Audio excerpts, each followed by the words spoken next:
supported by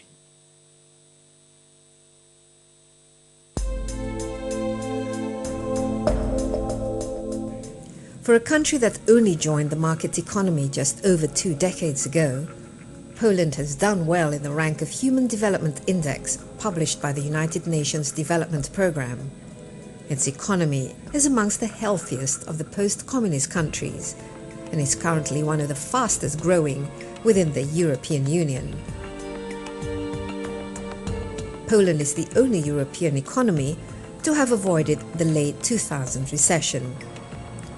I asked Ilona Antonoshin-Klik, Under Secretary of State from the Polish Ministry of Economy, on the economic policies that were key to Poland's success. Okay, my visit to Poland, I'd be extremely impressed. I mean, especially Warsaw seems such a modern, dynamic city with very, very good infrastructure, and it looks like, you know, things are happening here now. How has Poland done it, given its very much troubled history, and it went through, you know, a lot of difficulties, and it only came out of communism barely 2 decades ago? Poland has a long history. It means we had times where we were a regional superpower, and we had times which were really, like you said, troubled, and have led through wars to destruction. But this has given Polish people special survival skills. It means we are very flexible. We adapt easily. We know we have to change. We know hard times will pass as long as you are working and you are achieving your goals. So history could be seen as sad history, or could be seen as kind of track you went through to achieve what you have right now. Some Poles say we have the best time in our history for several hundred years, and that's now time for Poland. How long was the transition from communism until capitalism actually took off and Poland posted real growth? We had 3 major stages of transition. It was, the first part was from 89, let's say, till the early 90s. Mm-hmm. This was the time where the international organizations were helping us to just lower our debts, to create the first legislative proposals, and to get out of the major crisis. Then we had the 90s, the first association agreement with the European Union, the first measures in changing our legislation, and the first support coming from the European Union. Mm-hmm. And then since 2004, it's really a huge advantage of entering the European Union and being a part of the single market and the united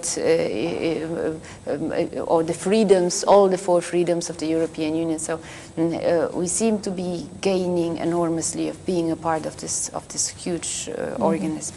And yet you're still not part of the Eurozone. What's happening with that? Actually, we were. From our side, we were supposed to enter the Eurozone the moment we are ready. Mm-hmm. And the moment we entered the European Union, the European Union didn't wanted us to join very quickly the Eurozone, because we didn't have all the criteria, or we didn't meet all the criteria. But right now, it looks like we are not very keen on entering quickly the Eurozone until it changes its structure to be, again, a very secure system of currency system, let's say. And we must say we gained a lot of flexibility by retaining our own currency, and especially during the crisis time. It meant we had the quick depreciation of our currency helped the competitiveness of our products. So our products were relatively more competitive because they were cheaper on the external markets. Our Polish economy was is still an economy which is relatively closed when it comes to external trade. We don't have this huge percentage of GDP generated by external trade, like, for instance, Germany has, or Austria, or other of our neighbors, even Czech Republic. We still were concentrated on building our own market, and when you have a growth 5% every year on your own market, when you are a company, you don't look outside. You mostly look inside because you see the potential of growth internally. We have a huge market, 40 million people, compared to other countries in the region. We are attractive to come to Poland and just produce for the internal market and then go abroad. So our currency, our own currency, helped us in the crisis time to maintain our competitiveness and our flexibility. On the other hand, we had some attacks on our currency, and our financial institutions were smart enough, our bank, to sustain the attacks. So it seems we are a pretty stable economy. Are there plans to eventually join the Eurozone and adopt the Euro as a currency? In our agreement on entering the EU, we wrote we want to enter the Eurozone. So we want to be a part of the Eurozone.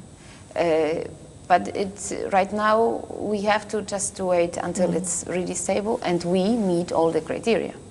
And this is also something, we have to look at our public debt, so we have to look at the ratio where our currency is right now towards other currencies. So we have still work to do. And Poland is a green island in a sea of red deficits in Europe. What would you say the main drivers of Polish economy that's keeping it in the positive zone? We have, first of all, we weren't affected, like I mentioned before, we weren't affected by the financial crisis because our banks were stable. So we didn't pay huge amount of our financial assets into the survival system or survival kit for banks. So it was the first thing. So we didn't have the first problem.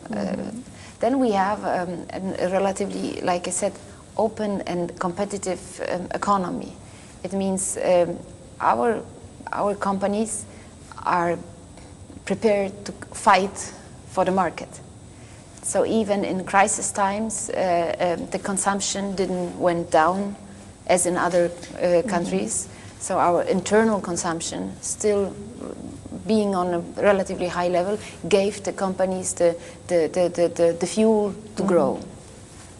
And we have discovered this as a country the foreign trade gains, which are right now, because of our currency, possible. It means the growth or the part of GDP which is determined by foreign trade and by external relations, trade relations, is year by year growing and giving us an additional oxygen boost in crisis time. So these three, I believe, measures were the most, or these three parts of our economy were the most important: stability, entrepreneurship, and a natural drive for entrepreneurship, and external trade. These were the biggest drivers. But what are the challenges? Especially, I noticed that growth has actually gone down this year, and I think it's forecast for. It's lower than last year. I mean, is this something that's worrying you? And the other thing is, unemployment is still there at a double digit. So. Most of our history since the transition, we have a double-digit unemployment, and this is what is worrying us a lot. This is also causing emigration, which is for our economy not good, because we are competing with other economies. Because with our labor force, we are saying we are very well educated, very skilled, and talented people. Even we had this talented for our IT sector was the major slogan we had. So the moment we lose people, it's bad for our economy. and unemployment is causing immigration. So this is something we have to fight, and especially what is worrying us, the unemployment among young people. It's not as bad as in some southern countries of Europe, but still we don't want a double-digit unemployment in young, let's say, in the young generation. So we have to change our educational system. We have to focus the young people towards industries which have the growth potential. So, unfortunately, less,